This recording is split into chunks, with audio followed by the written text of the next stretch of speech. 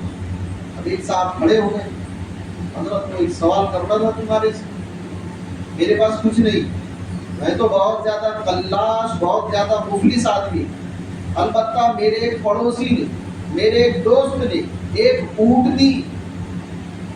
ایک اونٹنی دودھ استعمال کرنے کے لیے مجھے دی ہے، اس کو کہتے ہیں عاریتن دینا، اونٹنی کا مالک وہ ہے، دودھ میں استعمال کرتا ہوں۔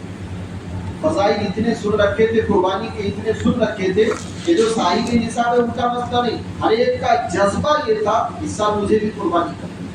ایک صاحب کھڑے ہوئے، نبی صلی اللہ علیہ وسلم سے کہا حضرت میرے پاس تو کچھ نہیں، میں تو بہت غریب آدمی ہوں، البتہ میرا ایک دوست ہے، انہوں نے ایک اونٹنی، یہ حدیث بہت دھیان سے سننا پھر آپ نے فیصلہ کرنا، میرا ایک دوست ہے، اس دوست نے ایک اونٹنی دودھ استعمال کرنے کے لیے مجھے دی ہے، کر لوں اس کی قربانی؟ اونٹنی کا مالک وہ ہے، اس نے دودھ استعمال کرنے کے لیے مجھے دی ہے، کیا میں اس کے اونٹنی کی قربانی کر لوں؟ نبی صلی اللہ علیہ وسلم نے فرمایا تم اس کے اونٹنی کی قربانی نہیں کر سکتے، تم مالک تھوڑی ہے، ہاں البتہ چار نظر آنے سے لے کر، بہت دھیان سے سننا یہ حدیث، چار نظر آنے سے لے کر عید کی نماز تک سر کے بال، مونچھ کے بال، بغل کے بال، زیر ناف کے بال اور ناخنوں کی صفائی نہ کرنا۔ نبی صلی اللہ علیہ وسلم نے ان صحابی سے کہا تھا اگر تم ایسا کر لو گے تو یہ عمل تمہاری طرف سے مکمل قربانی بن جائے گا۔ دیکھو اس لیے اب جس کی طرف سے قربانی ہے اس کے لیے بھی، اور جس کی طرف سے قربانی نہیں ہے اس کے لیے بھی، دونوں کے لیے مستحب، یعنی اچھی بات یہ ہے کہ ذی الحجہ کا چاند نظر آنے سے لے کر عید کی نماز تک ان ساری چیزوں سے پرہیز کرنا۔ عید کی نماز سے فارغ ہو گئے اس کے بعد کرنا۔ ابھی ہمارے پاس تقریباً 4 دن ہو گئے، 5 دن ہو گئے، جتنے دن باقی ہے ان دنوں میں بالوں کی صفائی، بغل کی صفائی، زیر ناف کی صفائی، ناخن وغیرہ کی صفائی کر لے۔ جیسے ہی چاند نظر آ گیا اب ان چیزوں سے بچنا چاہیے۔ آپ سوچ رہے تھے فرض ہے، فرض نہیں، واجب ہے، ابھی سنت بھی نہیں ہے، عمل مستحب ہے، لیکن اگر کوئی اس پر عمل کر لے گا تو نبی صلی اللہ علیہ وسلم ان صحابی سے کہے تمہارا یہ عمل تمہاری طرف سے مکمل قربانی کا درجہ رکھے گا، مکمل قربانی۔ تو 2 عمل ہو گئے۔ تیسرا جو بہت اہم ہے، 9ویں ذی الحجہ کی فجر سے، 9ویں ذی الحجہ کی فجر سے 13ویں ذی الحجہ کی عصر تک، 9ویں ذی الحجہ کی فجر سے 13ویں ذی الحجہ کی عصر تک ہر فرض نماز کے بعد ایک بار مرد تھوڑا بلند آواز سے، اتنی آواز نکالنا کہ 10-12 لوگوں نے سننا۔ بعض لوگوں کو آپ نے دیکھا ہوگا وہ بہت آہستہ آہستہ پڑھتے ہیں، بعض والوں کو چچا بہت آہستہ آہستہ پڑھتے، دوسرا ساتھی کا بہت مخلص ہے، بڑھو آج سچی بات سن لینا، باہر جا کر مت کہنا مخلص نہیں ہے۔ سچی بات یہ ہے کہ ان کو تکبیر تشریق یاد ہی نہیں ہے، یاد ہوتی نا تو اتنا چلاتے تھے کہ مشورے سے روکنا پڑتا تھا دھیرے پڑھو۔ اس لیے علماء نے لکھا ہے صحیح طریقہ یہ ہے مرد تھوڑا بلند آواز سے اور عورتیں دھیمی آواز سے، اتنی دھیمی آواز کہ کوئی اجنبی بنایا مرد اس کی آواز کو نہ سنے، بازو والا آواز کو نہ سنے۔ تو 9ویں ذی الحجہ کی فجر سے، 9ویں ذی الحجہ کی فجر سے 13ویں ذی الحجہ کی عصر تک، اور اس میں عید کی نماز، ہر فرض نماز کے بعد ایک بار مرد تھوڑا بلند آواز سے، عورتیں دھیمی آواز سے تکبیر تشریق پڑھے۔ یہ تکبیر کا پڑھنا واجب ہے، اور ایک بات اور دھیان سے سننا، آپ نے صرف ایک بار پڑھنا واجب ہے۔ اگر کوئی 3 بار پڑھے تو، اگر کوئی تکبیر تشریق نماز کے بعد